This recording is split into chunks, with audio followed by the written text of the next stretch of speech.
Good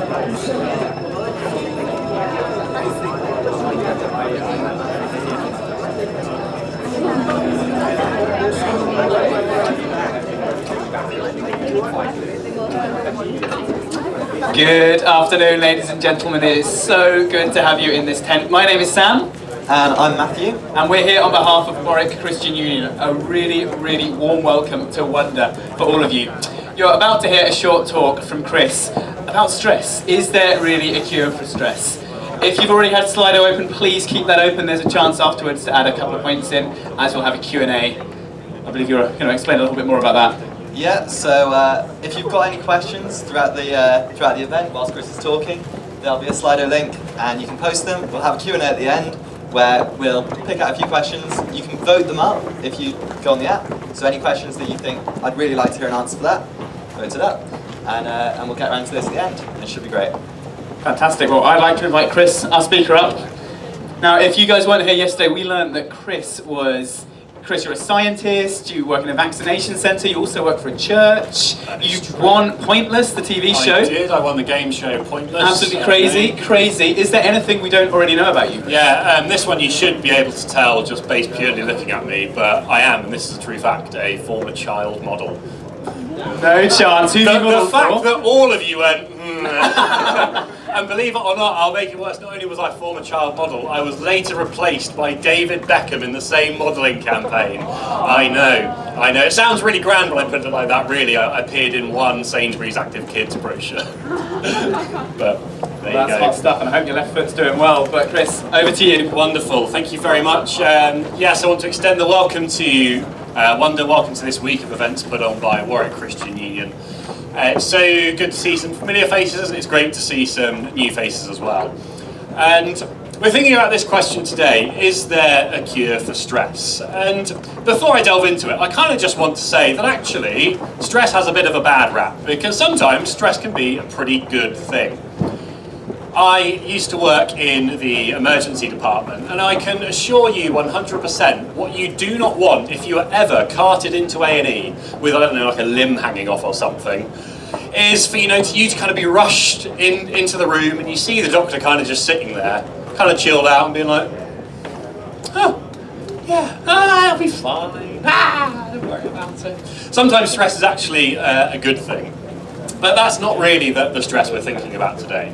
The stress that I want to be thinking about today is that stress that even for some reason when you're just sitting at home on your own, this underlying stress and tension is kind of there. That's the stress we've got in our head. And I don't know where you're at today. I don't know your stories. I don't know your struggles.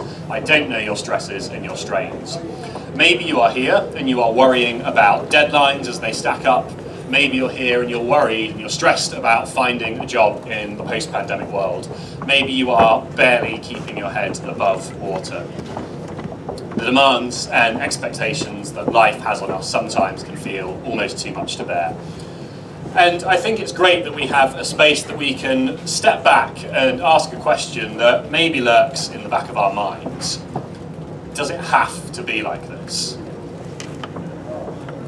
What if we didn't feel this way all the time? What if we didn't have to be weighed down by it all? What if there was a cure for stress? And just by way of disclaimer, I'm really sorry, Matthew, is it all right if you grab me the pointer? I left my clicker, thank you. I'm well prepared, you see. Just by way of disclaimer, before I get into the meat of the talk, I understand that the very title of the talk actually might put some of you on edge, that somehow we at the Christian Union might be insinuating that if you are suffering from acute stress and anxiety or another mental health problem, that by virtue of coming to this talk or even by becoming a Christian, you will never have stress again. I want to put your minds at ease, and I'm not going to say anything of the sort. I'm not going to tell you that if you become a Christian, you'll never experience stress, you'll never experience another mental health problem. I am not here to peddle you a miracle cure for stress. But what I am going to do is try and unpick a different question. Why are we all so stressed? I mean, I know COVID is a thing, but this general underlying prevalent angst and stress that we feel in our society, that was around long before COVID was. And what I'm going to do is I'm going to think about the society we live in, Western culture, and our own lives as a system. We're going to take stock, and we're going to think about the underpinnings and the workings of the world that we live in, and how we live in something. And because we live in it, we don't do it very often. We don't think, what actually is the world? How does the world work? And what I hope that we'll see is that the system that we live in, it shapes not only how we think, but how we act. It shapes what we care about, but it also shapes how we feel. And off the back of that, I want to contend that the way of life that Jesus demonstrates, actually the way of life that he offers us, is the answer to actually the deepest needs of the culture we find ourselves in. Okay, that was a long preamble, let's get into it. In South Australia, it is compulsory for all new homes to come with a water collection tank. Basically, these tanks act as big reservoirs in times of drought, and you've got the input, which is normally the rainwater off the roof, and you've got the output, which is normally connected to the mains of the house, and so you can shower or water your garden or do whatever it is that Australians do with their water. Our lives are a little bit like that. We talk about having capacity, we talk about having reserves, and as humans we need certain reserves to be healthy, to be content, and to flourish. We need meaning. We need to feel that what we are doing with our lives is important. For example, Viktor Frankl was a psychiatrist who survived the concentration camps of the Nazi regime. And in his book, Man's Search for Meaning, he noted that those who survived the concentration camps weren't necessarily the strongest, they weren't necessarily the most well-fed, they weren't the most muscular or physically strong. What he noticed, it was the people who had the deepest sense of meaning that kept them going. As he elaborated in an interview that he once gave, he said the wish to find meaning is the basic motivation in human beings. In equal circumstances, this contributes more than anything else in terms of survival. Every human needs a sense of meaning, that they are a part of a story that gives their lives significance. But we also need a sense of community, a sense of relationality, a sense of people who love and care for us at different levels, from deep and close, intimate relationships to neighbours who we kind of know the name of. Being a part of a sports team where you don't even know the names of anyone who you're around, but you're all wearing the same colours and you feel like you're part of something. Humans need that level of community too. And we need freedom. We need freedom to be able to do what we feel called to do and not be have our lives controlled and dictated to us and have no say in what happens to us. Meaning, community and freedom. This is the system I think we find ourselves in. And the way I see it, at least, of these three, in the West, the water tank, the reservoir of freedom, isn't kind of just fuller than the other two. It's completely overflowing. When I look out into the world, I see the West and it dumps everything into the tank of freedom in the hope that maybe something will spill over into the other two. People say in North Korea have virtually no freedom. Maybe they need someone to turn on the input of freedom. They live under a totalitarian regime where their lives are totally dictated to them. But unlike them, we have endless freedom. We have endless freedom, and it's so often to the detriment of meaning and community. I'll give you an example. How does this freedom play out? What does it look like for us? Well, if you go to Subway, do you want? Oh, all of those. Do you want 6-inch? Do you want 12-inch? Do you want Italian BNT? Do you want meatball Mariana, steak and cheese, tuna, ham, turkey and ham? Do you want it on wheat bread, flatbread, Italian herbs and cheese? Do you want cheese? Do you want it peppered? Do you want it toasted? Do you want honey and ranch mustard? Do you want mustard? Do you want mayo? Etc, etc, etc, etc. You can choose what you're going to wear, what subculture you want to be a part of, who you do or don't sleep with, what you do with your free time. And I think it is summed up best by this pithy little catchphrase. You do you. You do you. Each to their own. Whatever it is you feel like doing, go for it. Forget the stars and the planets and the swirling vortexes, whatever in the galaxy, if there is a God, he, she, it, whatever, it's a long way from us and has no care about us. The world does what it does under its own steam. It develops, it changes in random ways. It has no outside interference. And atoms kind of, they swerve and they bump into each other randomly. And sometimes they produce new effects, and that's kind of all there is to life. When we die, live and let live. In both senses, there's nothing really to be afraid of.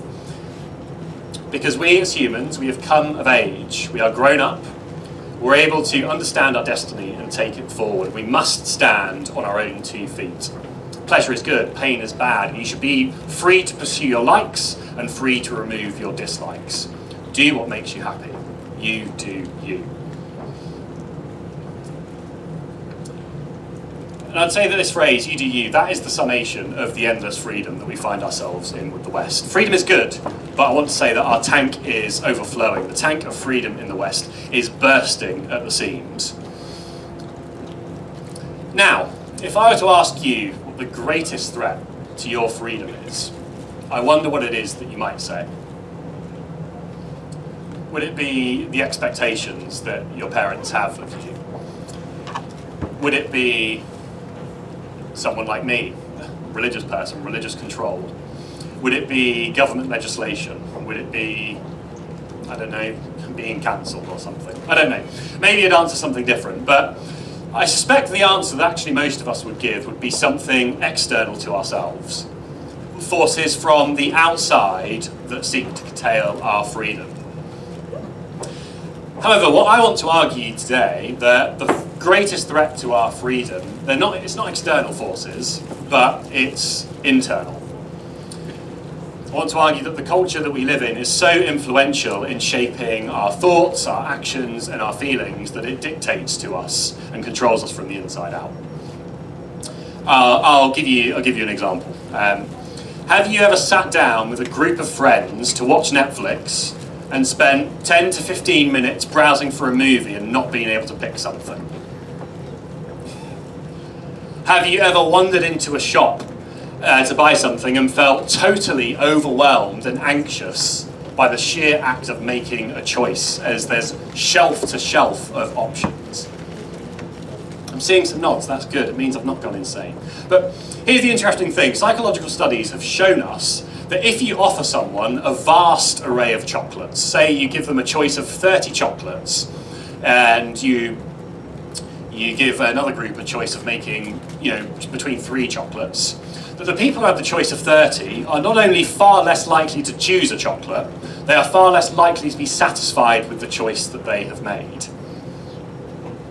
A vast array of choices versus a limited number of choices, and somehow it's the vast array that makes us left feeling anxious.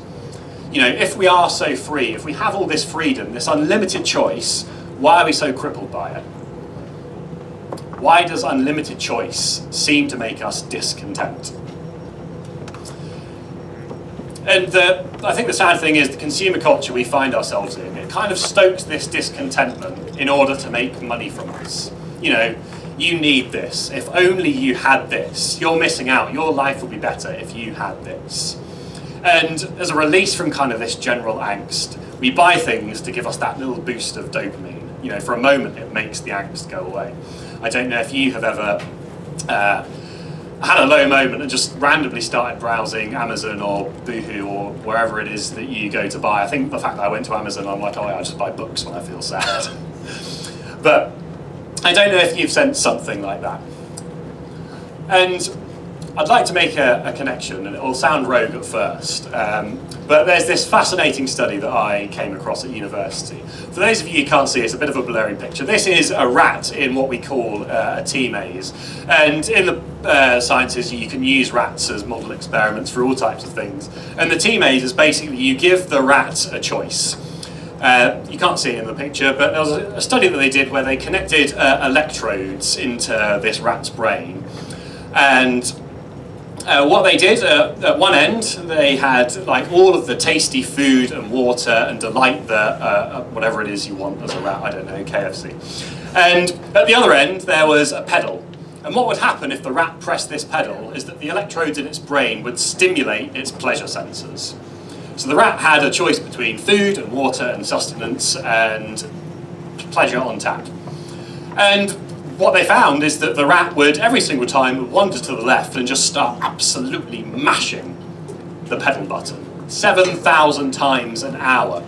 And, you know, between food and pleasure, it would choose pleasure. But the weird thing is that even if you started putting electrified rails blocking the way to the pleasure pedal, the rat would still rather undergo electrocution in order to hit the pleasure pedal. And the scientists had to stop the experiment because the rat was basically starving itself, it wasn't taking on any water, and if they hadn't stopped the experiment, it would have died. What a wonderful study, eh? I want to ask this question. Was the rat free? Ignoring, you know, the constraints of the maze, you can imagine that as its environment. Was the rat free? Well, in some sense, yes. The people who are doing the experiment weren't forcing it to hit the pleasure pedal. No one was making it make that choice. But in a deeper sense, no. Because what the study did was it exploited the rat's desire for pleasure to the point where even its desire to be healthy and functioning went totally out the window. The rat couldn't help but press the pleasure pedal.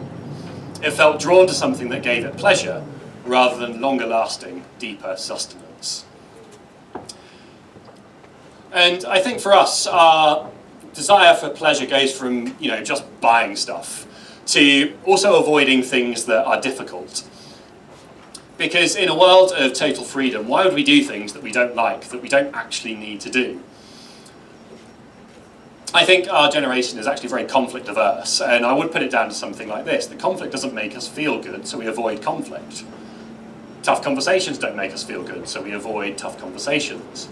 Listening to views that we don't agree with doesn't make us feel good, so we avoid views we don't agree with. We don't like doing parts of our degree, and so we avoid doing them.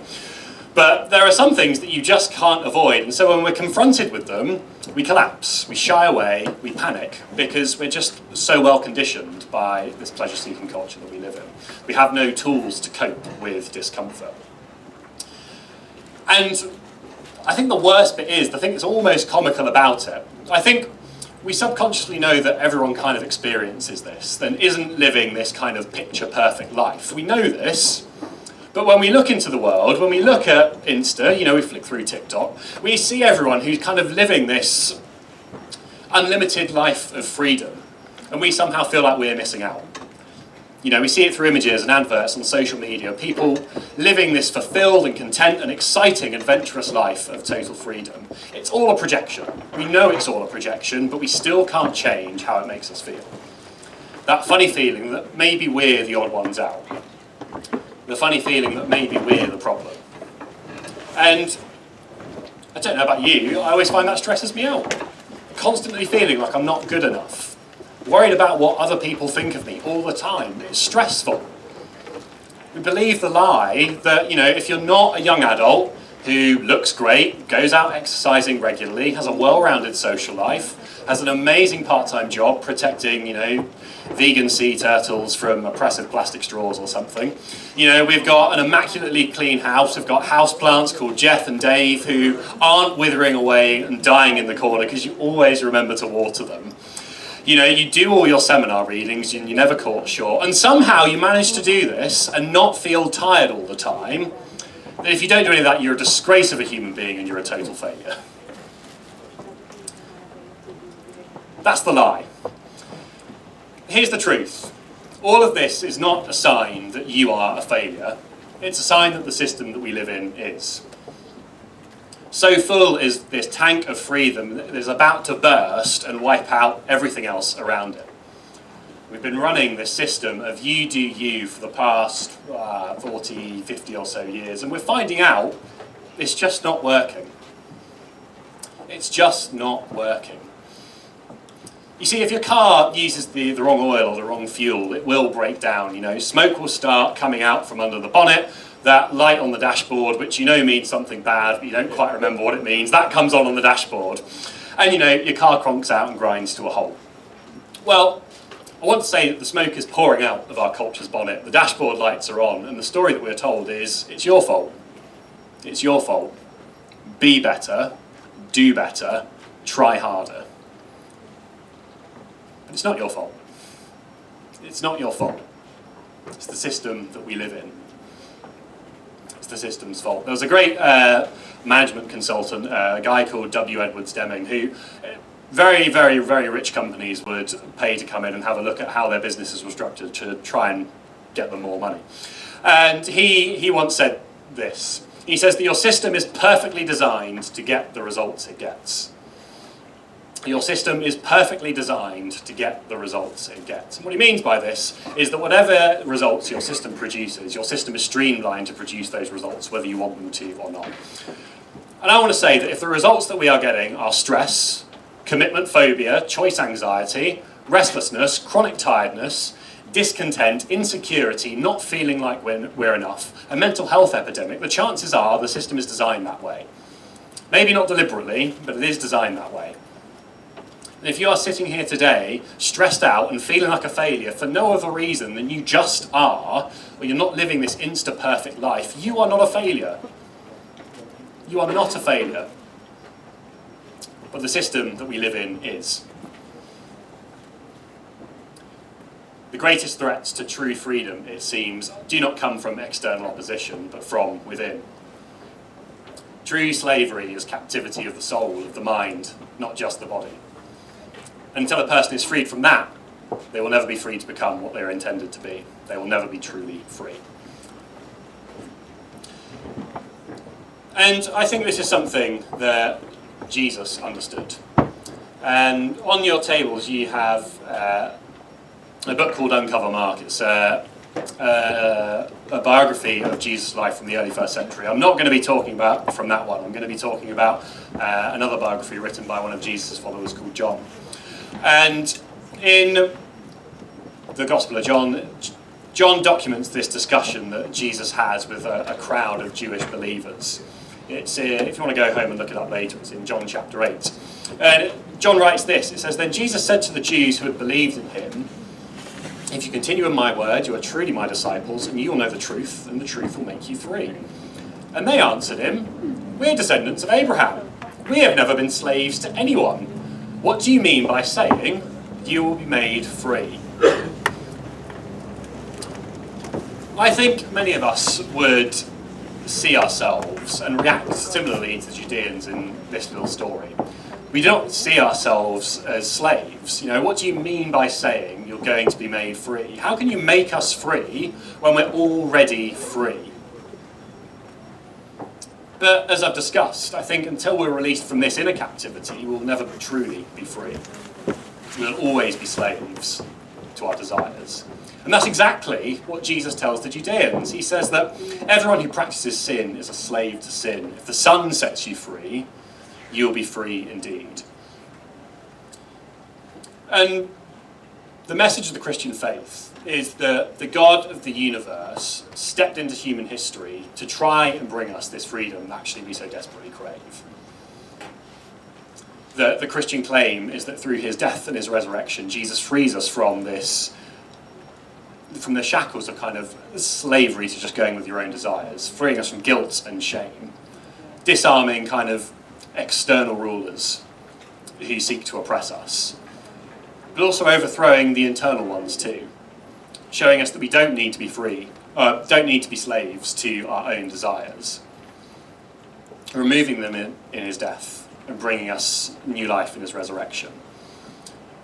And what Jesus wants to do is kind of drain the excess water from our tank of overflowing freedom and pour them into our tanks of meaning and into our tanks of community. Because the paradox is, and you know, you can read it in all the psychological studies, is that true freedom, that liberation from slavery, doesn't come from unlimited freedom. It doesn't come from free total choice, but it comes from commitment to something or someone greater than ourselves.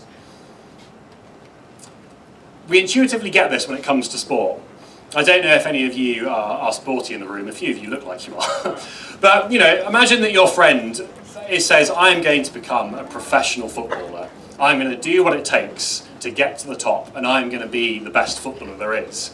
You know, what would you expect of them? You'd expect them to make sacrifices. You'd expect them to make commitment. You'd expect them to go to training. You know, you'd expect them to say no to things in order to become a successful sports person. And if you see them, like, out on the lash, like necking cocktails, binging on ice cream, you'd say to them, what on earth are you doing? What on earth are you doing? You know, you say you want to become like this, but here you are doing this. We understand when it comes to sport that true freedom actually comes from saying no to things, not having unlimited freedom. But we don't bring the same mindset over into our lives. But what if we did? What if we looked at the Christian faith? What if we looked at Jesus as not a repressive figure who wants to restrict us, but a kind and gentle God who wants to liberate us from the things that actually bind us? Now, I've been a Christian for 8 years, and I can tell you it's not easy. Like, it's easy for me to come here and say, oh yeah, you don't have freedom, I know Jesus, so I do have freedom. It's not easy. The call of Christ is not a call to an easy life. It's not a call to the life that you always pictured for yourself, but it is a call to a life spent with a relationship with the God who made you. Because in saying yes to the life that Jesus has for us, we say no to the life of our own making. In saying yes to Jesus, we say no to you do you.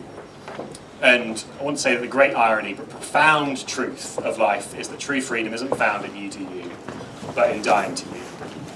True freedom isn't found in doing whatever you please, but in doing what is pleasing to Him. Now, I don't know what you make of anything I've just said, but I want you to think of it for yourself. What if true freedom wasn't found in doing whatever it is you fancied? What if the reason for our stress is because we've been running you do you for so long? And what if Jesus had something to say about that? Thank you very much for listening. I'm going to hand over to Sam and Matthew, who will lead us through our time of Q&A. Thank you very much for listening.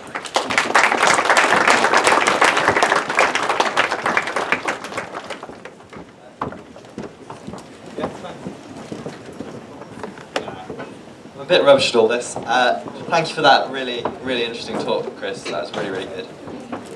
So yes, we've got the Slido open now. If you've got any questions, send them in. Here we go. I'll stand out of the way up here. 194972, and I'm not just looking at my phone, I'm looking at your questions. We'll start with this first one. Response to kind of what's the cure to stress. From social desire, surely, and then he goes on to explain. Are you implying that to become truly free, you must become without desire entirely? How would you find any purpose in that state?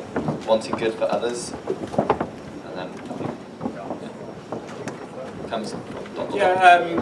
No, I'm not implying that to be truly free you have to be without desire completely. What I am saying is that true freedom doesn't come solely from pursuing your desires and actually subsuming your desires underneath the God who made you, I think, is where you kind of find the healthy balance. Yes, you do have desires, and being slave to desires, I think, isn't true freedom. But also having no desires at all doesn't seem true freedom to me. And actually, your desires kind of being worked out in a relationship with the God who made you, I think, steers between the two. Yeah, I think that's what I want to say. If that wasn't satisfying, please find me afterwards and we can chat. Sorry. Yeah, keep the questions coming. We'll go for the other one. Is this implying that the masses need to be controlled? Sounds like we should advise people against bad behaviour is confused with we must control people.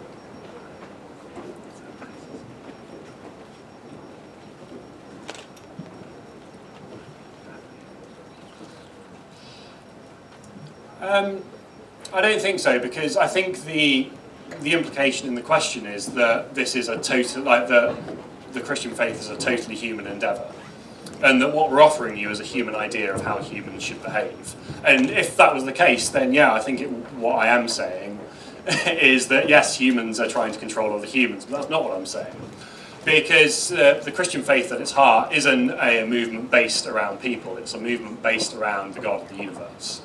And if there is a God who created the universe, who created human beings with a purpose in mind, in order to truly be human, we must live in line with that purpose. To give you an example, if you have an idea of a watch, and you know what a watch is for, a watch is to tell the time, in case you didn't know. If you have an idea of what a watch should be and its purpose, you can tell a good watch from a bad watch based on its purpose. The purpose of a watch is to tell the time, and a good watch tells the time, a bad watch doesn't tell the time.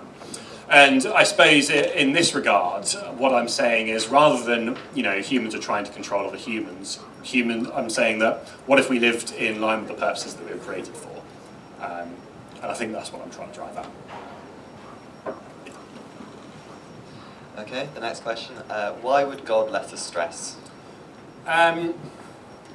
Yeah, really good question. And actually what I'm going to do is kick the can down the road, because I'm doing a talk tomorrow about how do we make sense of our suffering.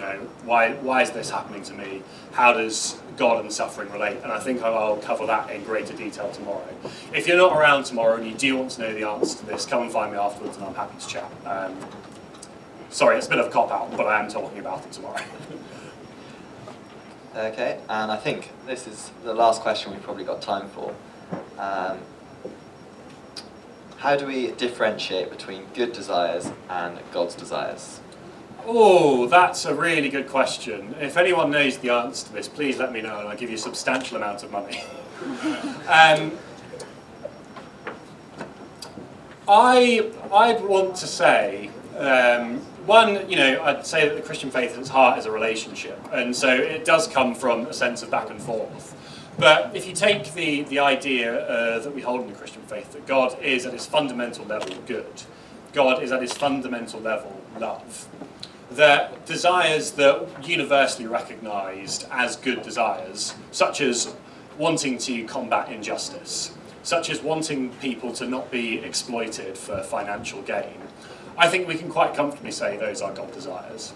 I don't know if you were at Steve's talk yesterday, but he was talking about senses that are all shared by humanity, that for him pointed towards a God behind the universe. And I'd want to say that desires that in and of themselves are truly good, we can take out an O and give it a capital G.